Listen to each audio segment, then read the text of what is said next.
Howdy guys, welcome to On the Range. We are your hosts, Emma and Danny. We run Free Range Provisions. We're a small company down here in Texas. And welcome to our podcast. Grab a drink and relax. So yeah, guys, welcome to our podcast. What? Alright, cool. So, hold on. This turned off on me. Bro, you know what I've been noticing? What have you been noticing? I've been having a very heavy accent lately. Like a Mexican accent? Yeah. Really? Yeah. I've it's not that I haven't noticed it, but I knew we had it. Like we're not white, so and we were raised by like Mexican parents. So when we talk with a Mexican accent. Yeah. And I've always noticed it since I was a little kid. I've noticed it a little bit more. I don't know if because I talk more Spanish now, but and more because we see each other like on screen. What do you mean? Like I see myself like talking on screen all the time. Or not even that. I mean like sometimes when I'm playing like a video game or something. Oh really? I notice it like because I could hear the feedback through my own mic and I hear it. I'm like, oh damn. I mean that's who we are. So we are. And who are we? Free Range Podcast. Free Range Provisions. Say podcast, the Free Range Podcast. So what's up, bro? How's your week been? Good. Very busy. Been chilling. What? Nah, you haven't seen it on TikTok. Nah. And you? I've been chilling. Nah, just kidding. Just chilling. Trying to just work on a brand and we're working on some projects that you might see later on. Yeah. Soon. We this guy got a 4-wheeler. Oh yeah. Yeah, so we're gonna showcase that in a while, in a little bit, right? In a little bit. I have some ideas that I wanna show you with the camera and. Okay, yeah. Cool. So. Dude, it's before even jumping into it, bro. Yeah. So since we got it right, I've been doing like. Not research, but just going online and getting more into that space. And not to sound cringy or anything, but it's this whole other like world that the off-roading world is crazy. Yeah, bro. Everything has their own culture. Yeah. Right. And just like how you stated when we were talking about the gym or like people that go to the gym, if you really want to see results, you kind of have to have a gym devote. life. Yeah. That's how it is for from what I've seen. Yeah, I get it. It's crazy because everything's expensive, bro. Everything, man. It's crazy. But I want to get more into it. Not like make my whole like life or like hobbies around it, but I do want to get more into it. Yeah, exactly. Yeah, I get you. But I do want to get into it. That's cool. And we might show a little more of the off-road branch or not even branch, like off-road side of Free Range, right? Yeah.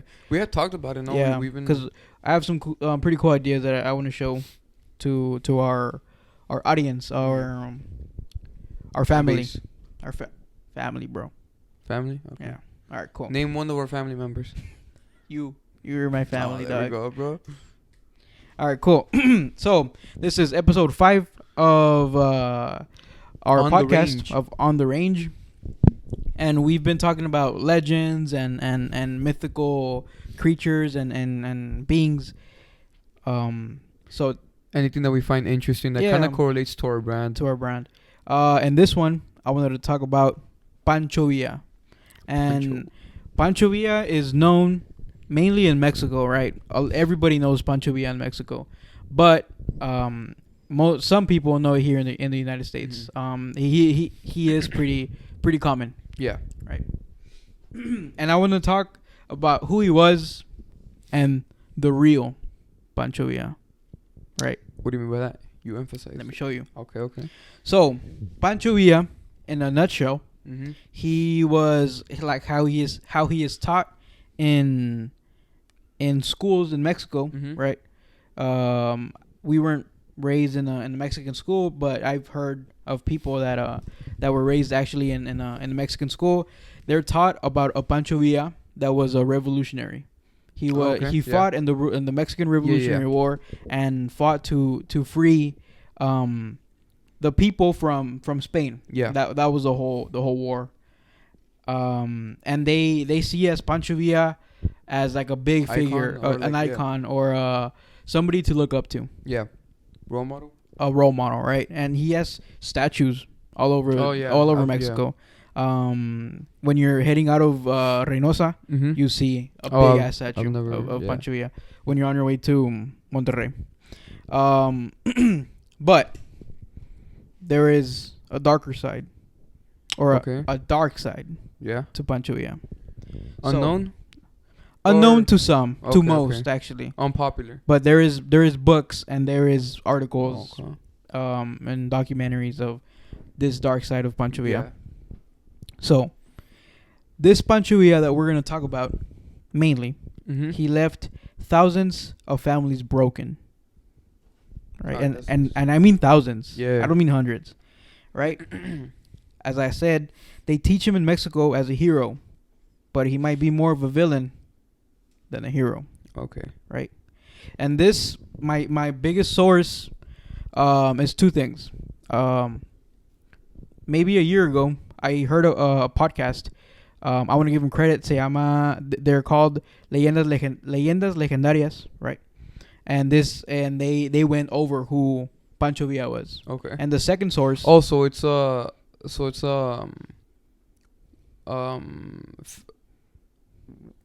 I'm blanking out. Nonfiction. It's nonfiction. Okay.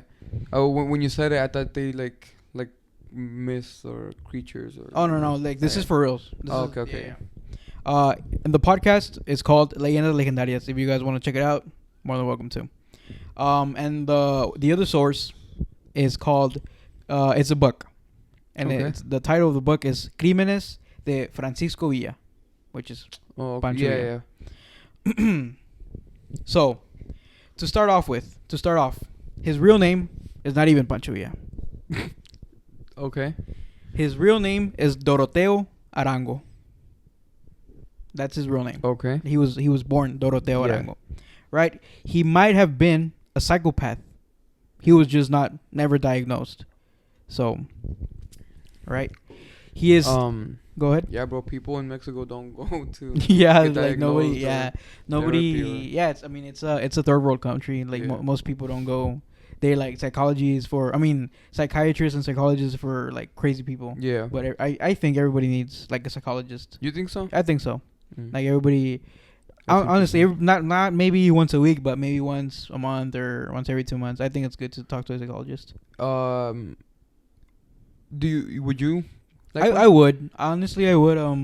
I don't right now, but I don't have any anything against it. What does your girlfriend think about it? Like, have you talked to her? Because she's a psychologist. Yeah, she's studying. She believes in all of that, or not that believes, but she agrees. She agrees with all of that. I sense a hint of you don't believe in that. Two things. Yeah. First, but she's going more into like the criminal side of it. Yeah. To work with like. I don't know if this is the right word, but like forensics or stuff like that. Yeah, she told me. To why like crimes happen and what was going on through their head. I think it's important to have people around you and people to talk to. Yeah. I don't think. Well, yeah. There should be like. Yeah, I get you. Like someone you pay to listen to. Yeah, I get you. I don't. Like to keep it short. I agree. I agree with you. Mm-hmm. But in my opinion, it helps having a professional. Okay. Right? Yeah. But everybody's entitled to their opinion. Yeah. All right. Getting back to our topic of terremoto. Doroteo Arango, right? He is less a hero and more of a war criminal during the Revolutionary War, right? War criminal. Yeah.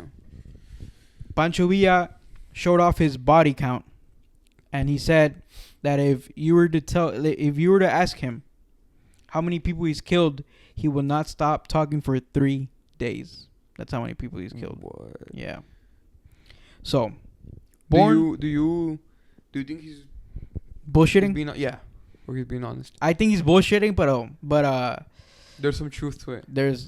He killed a fuck ton of people. I know, like my grandpa, bro, was a world-renowned liar. Like, everyone knew him to be a capper. So I know there's people out there that, and then they believe their own lies. It's crazy. Yeah.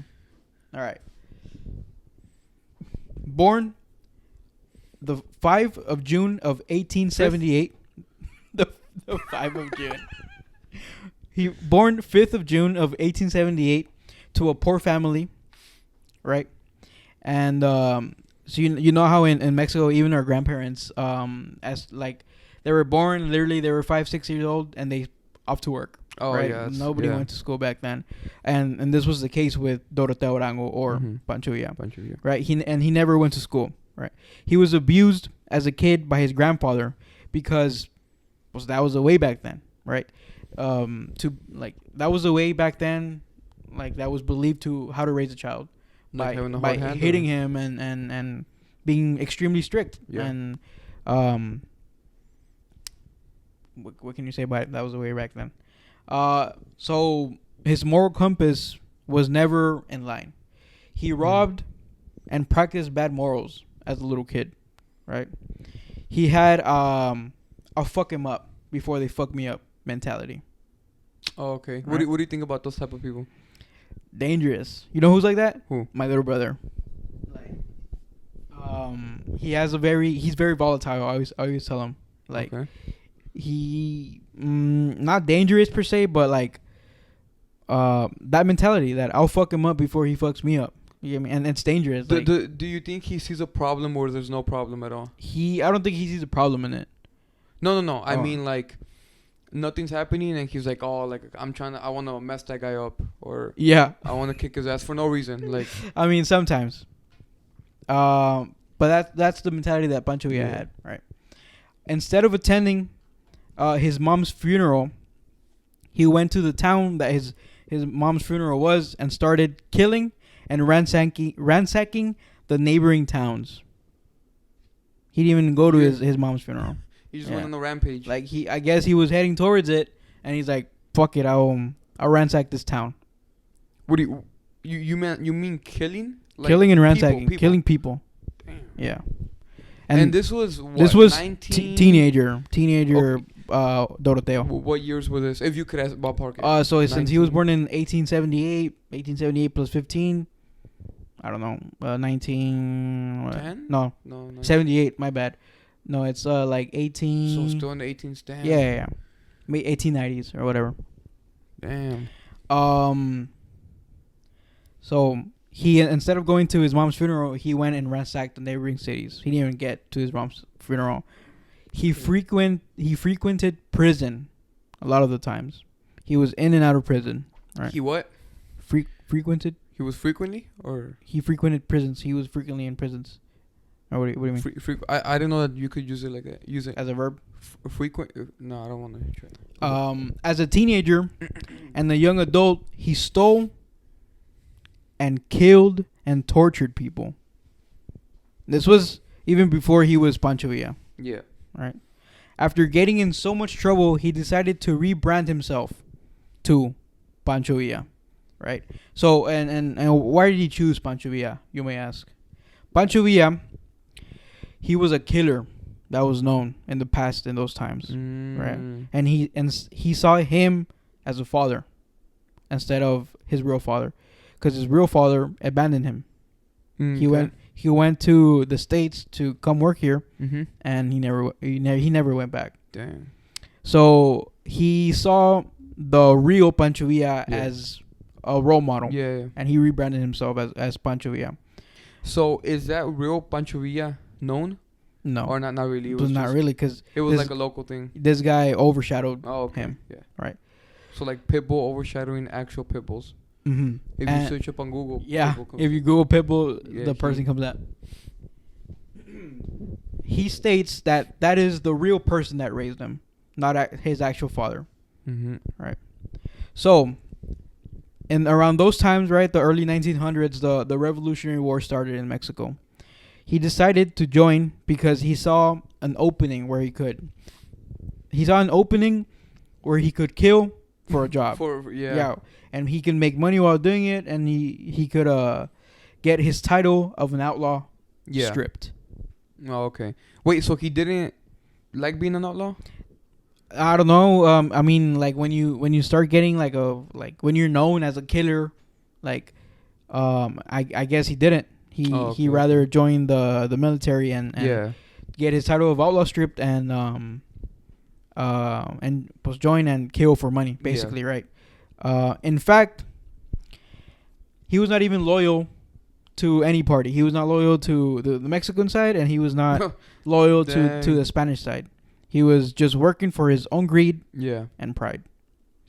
He would commit treason and crimes during his time in the military. When his higher-ups found out that he was killing both sides, they sent him to jail. After getting sent to jail, he begged for his life.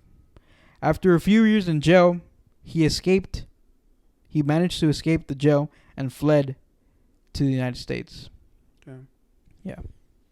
In 1913, when a new dictator took over Mexico, he went to Mexico again and regained his position in the military. Okay. Right. So I guess they didn't have any records of him or that he was a what do you call it? Somebody that treasons? Yeah, treason. When you what do you call him though? Deserter? No, that's not a deserter. I guess they didn't have any records of him. Yeah. Like committing treason and after he deserted the military, so they accepted him back in Mexico, and he regained his position in the military. Right. Even though he is taught to be a fierce warrior in Mexico, he was in fact a coward. And I'll get back to this later in the episode, right? He went on in the military. He went on to commit heinous crimes during his time there, right? And honestly, I don't want to get too much into detail because it is pretty like gruesome. And I was listening to the book, and it's kind of bad. It's pretty bad. Give an example, can you? He would burn people alive, and that's literally how does he even do skimming the surface of it. Did no one stop him, or he was in the military, and he had power. Okay. He had soldiers to his name. Oh, okay. Right. Yeah. When you have a bunch of people that are armed, like literally saying what you need to say, who's not gonna listen to you, right? So he was just off the hook, like really off the hook. Damn. Yeah. And all of this is not known. He's still seen as. I mean, it is known to the majority of the people. To the majority of the people. Yeah. And how you say, like, it's not known because everybody tries to teach like the better part of the history. Oh yeah. So I don't know if you knew this, but in New England here in England, they don't teach about the Revolutionary War that happened here. They don't really. Yeah, they don't teach them that we beat them. Because it's. I never thought of it from that. Yeah, because it's a bad part of their history. Yeah. So they don't want to admit that they lost, even though they lost. Yeah. It isn't taught in schools. Like here, it's taught all over the school, right? Dang. Yeah. It's everybody teaches what they want. So by the same year that he went back to Mexico and regained his position in the military, he would climb up the ranks and have thousands of soldiers to his order that feared him and did not question his authority. Right? After climbing the ranks in the military, he surrounded himself with people with similar mentality to him. Right? So he was a killer, and he surrounded himself with more killers, more people that were fucking psychopaths, right? He would save his friends from crimes that they would commit. And you know how it is. There is what do you call it? There is the word for it's very corrupt. There's corruption everywhere. And he would save his friends from, like, they would commit crimes, and of course Pancho Villa was in power, so he would pardon them. He ended up killing a high authority figure in the Mexican army, and one of his friends, and Villa was supposed to sentence him to death. He did not. Right? Instead, he just stripped him of his privileges that were literally to no inconvenience of him. Right? And the reason he did not sentence him was because he knew that if he didn't sentence him, that friend would be loyal to him. to death, right? Yeah. So, psychopath, but smart, right? One of his friends died because he was trying. Oh, so basically, all of his friends were crazy, including him. And one of his they would die for dumb reasons. One of his friends died because they were marching somewhere, right, in their horses, and they were trying to cross a little river. And he said, "The real men take this path through the river." Yeah. Right? But in fact, he did not make it through the path. He fucking drowned. The real man. Yeah. And in the podcast, that friend, he states, he's like síganme los buenos or something like that, which means the good men follow me. And then he died. He fucking drowned trying to cross, and that's how you kind of get a sense of how off the hook he was. Yeah. Right. So yeah, he would have his friends in the army to intimidate the people below them, right? So he had a group of higher ups that would in his group, and they would intimidate his foot soldiers. And anybody that did not want to fight, they would kill them. That was the, how do you call it? The bottom line. No. The party that Pancho Villa that was under his government. He literally killed anybody who didn't want to fight. And fight on their side or on their side. Oh, okay. Right. So he's no quieres pelear. Yeah, boom, te mataban. Which is, you don't want to fight. He would kill him, right? And so yeah, they would just kind of normally if somebody doesn't want to fight, they get, here in the United States, they get court-martialed, and they get dishonorably charged. Okay. Right. Yeah. And not back then. He would fucking kill you. Yeah. He stated that he would kill anybody that stood against what's good for the country. Right. And this meant good or bad, on his side or on the opposing side. And he literally meant what he was saying. But what is good for the country? Who knows? What is his interpretation of good for the country? You get me? Wait, so he would kill people that are good for the country on either side? No, not exactly. He would say, I am the ultimate authority, and I will kill anybody that stands against what this country believes in. Okay. Either being on my side or on another side, the opposing party. Yeah. So, and what I mean by he meant what he said, there is 130 people that were killed on his side with authority. Damn. Right? That had a chair in the office while he governed the states. In 1915, the governor of another state showed off that there was below 100 people in jail. Why? Right? So, because literally nobody was in jail because Pancho Villa killed them all. Okay. Right? So nobody got to enjoy what a cell was.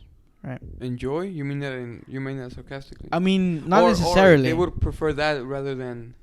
That's what I mean. Nobody got to rather enjoy life in the cell. I get you. And Pancho Villa killed them. So that's why he was saying, "Oh shit, I have less than 100 people in jail." Yeah, that was one of the Pancho Villa said that, or this. No. Another figure of authority said that. Oh, okay. But because Pancho Villa killed them. Yeah. Right.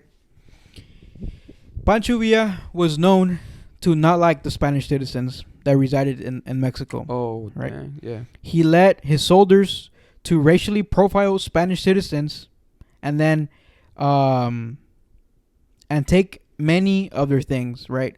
They would literally go and ransack Spanish cities or towns. Right. They would steal land.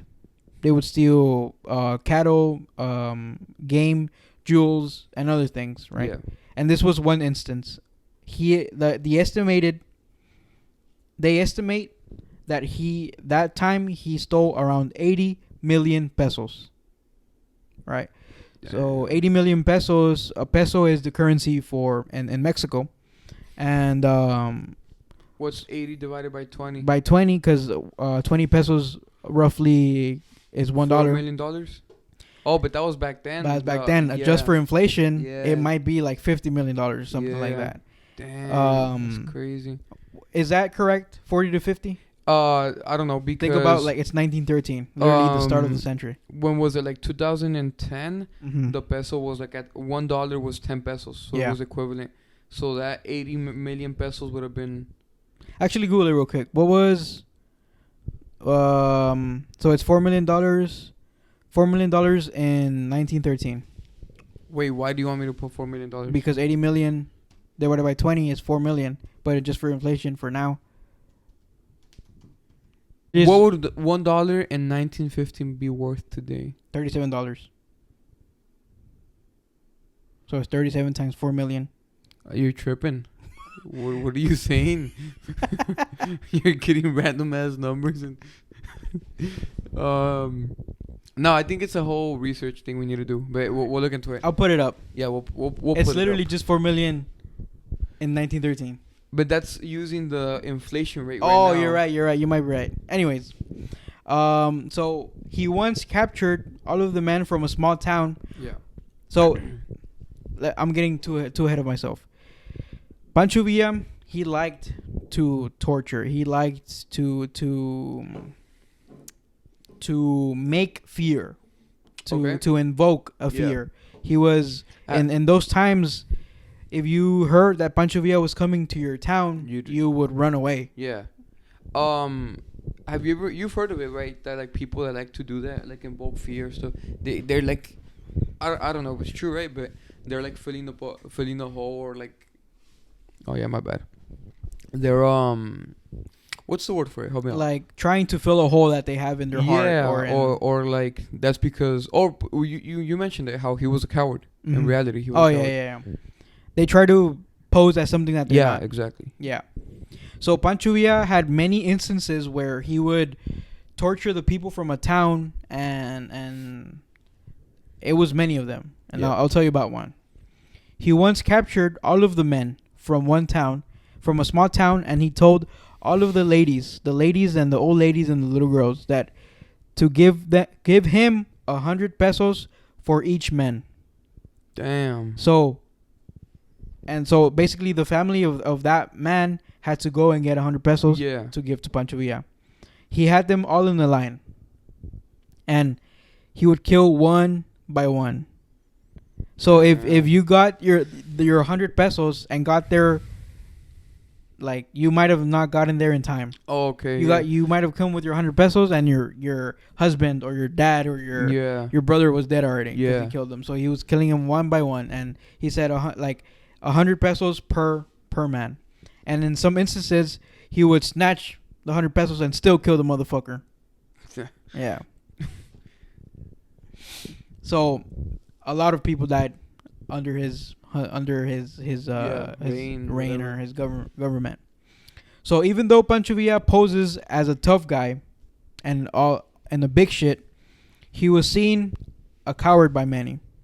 He would hide, when it came to actual battle against the Spanish, he would hide against enemy line, and in many battles, even to go as far as dressing up as a different person. I'm dead ass, because a lot of people had beef with him. Yeah, I mean, right? Yeah, of course. A fuck ton of people had beef with him, and they wanted to fuck him up. So they wanted to get their revenge. So he would dress up as another person to not be recognized as Pancho Villa. Yeah. So after a few years of Pancho Villa and his malicious actions, a group of people that Pancho Villa had wronged, either killed their mom or killed a daughter or killed affected him in a brother negatively. They got together. All right, and they called themselves los complotistas. Okay. Right, and the translation is like the compromisers. No, it's like the they're making like they're creating something. Like they're haciendo un complot. You know what a complot is? You've never No. heard that word? It's kind of like getting ready for assembling an assassination. Not necessarily assembling something. Yeah. Los complotistas. To overthrow him. Or like some kind of punishers. Yeah. Right. So they got together to plot the killing of Pancho Villa. Right.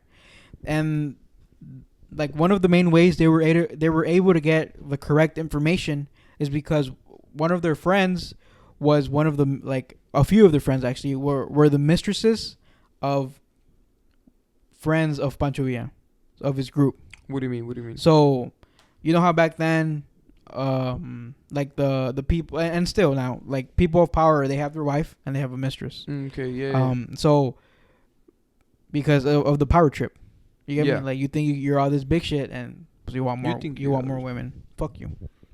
Anyways, so one of like a few friends of los complotistas were mistresses of the soldiers. No, not soldiers, of the party of Pancho Villa. They were spies. Yeah. Right. Like Black Widow. They were marching to another state. And these ladies knew that what roads they were gonna take and pass through. So they made sure, and this was a whole plotting. Yeah. They made sure to rent out some of the rooms in a hotel that road went through. Oh, okay. Right. Yeah. So to either side, right. It was a whole setup, and everyone was willing to help out to take down Pancho Villa. Yeah. They set up a system and where they had to make sure that Pancho Villa was seen in his car before attacking. Right. After being seen by a street vendor, he was supposed to scream, "Viva Villa!" Right, which translates to "Long live Villa." Pancho Villa. That was the sign that he was on the correct path to get assassinated. After the scream, somebody had to throw a white handkerchief to signal that he was in range of the killing. To get shot. Yeah. So on the 20th of July of 1919, right, World War I is starting. He was passing by the road he was supposed to. Yeah. Right. They heard the "Viva Villa" and saw the white handkerchief. Yeah. Which meant that Villa was in range. Yeah. Right. They shot his car with at least 40 rounds. Damn. Right. And they used expanding bullets. These bullets were to kill. Villa got shot 13 times in the body and 2 times in the head. Damn. Yeah. Only one. So he died, right? Of course he died. Okay. I was like, for a second, bitch, ask. No, for a second. Yeah. No, I thought you were gonna get there. Yeah. You're like, and he survived or something like that. Imagine. I would have been like, bro. And Pancho Villa survived that fucking 40 rounds. Yeah. So of course he died. So after all this, only one of the complotistas took the blame for the assassination. He said that he had fired all 40 shots, and he was sentenced 20 years in prison. Right before the death of this complotista, in 1954, which was like, imagine like if we think about 1919 or like the start of the century, like a fuck ton ago, right? In 1954, it was still a fuck ton ago, but it's 1954. Like Corvettes were invented, and you get me? Like it's damn. So right before his death in 1954, this complotista that took the blame stated, "I am not a killer. I liberated humanity of a monster." Right. Okay. So when I don't know if you're gonna get there. When he got killed or assassinated, did any of his party go with him? Like after they? Oh they yeah. He was traveling with his party, and most of them died. I think only one person. Oh, okay. Survived. And then that was his main like group, right? Like party. Yeah. After that, there was no more like huge authority. Yeah. That was the end of Pancho Villa and his reign, and that's why this guy. The member humanity from a monster. He liberated humanity from a monster. So, even though like he is taught as a hero in Mexico and as there's somebody to be idolized a lot of people don't know that Pancho Villa was a killer and a monster. But everybody teaches who they want to, but what they want to teach, right? Like, I didn't know that, bro. That you said England, right? Yeah. They don't teach that they lost, and I had never. It's such a simple thing. Like they don't teach what they lost. That they lost, but I had never. Thought of it, but it's crazy because here in the United States, we talk about Vietnam. We talk that we couldn't win the war because there was too many soldiers, too many Viet Cong, and that's what D-Day. No, that's not. That's 40s. This is Vietnam 60s. When we were in Miss Cruz's class, for history, I learned. No, what is it? Yeah, I learned, but because there's a difference between learning and knowing. Okay. I learned it, but right after that year, you learn it for the exams. Yeah, exactly. And then after that, I'm horrible with history, bro. Yeah, I like history. So I know that for Vietnam was in the 60s, and we teach in school about Vietnam, and that we couldn't with the Viet Cong. There was too many Viet Cong, and they knew how to fight better than us. They fought guerrilla style, and they outnumbered us, and they outfought us, right? And the rest is history, right? So, what do you think of that? What do you think of the little story that I just gave you? I like it. Oh dang, hold on.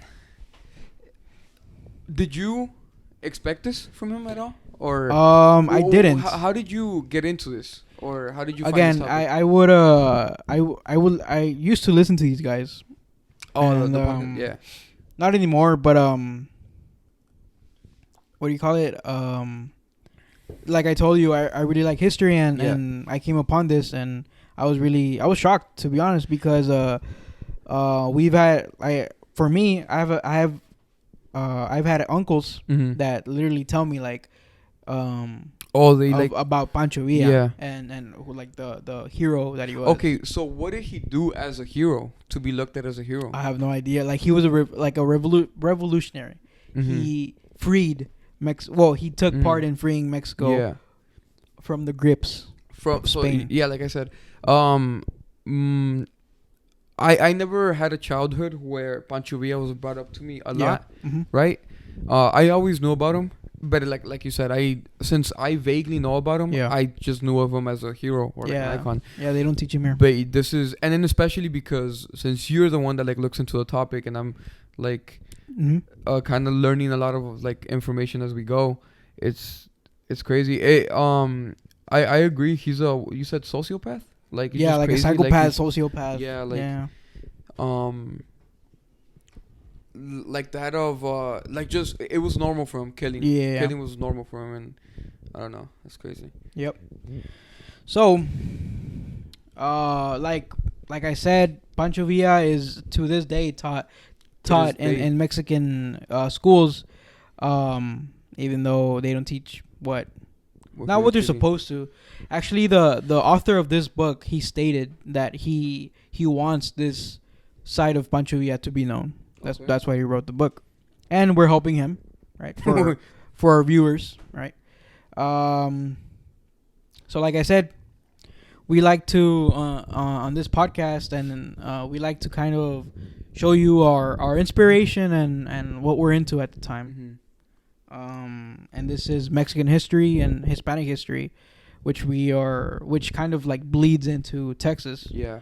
I mean, we're 20 minutes away from Mexico. And so we thought it'd be a badass topic to talk to you guys about. You want to add something? No, I was just gonna ask you. What do you think of him? I don't know if it's. I'm just gonna ask it. Mm-hmm. What do you think of him like as a man? Coward.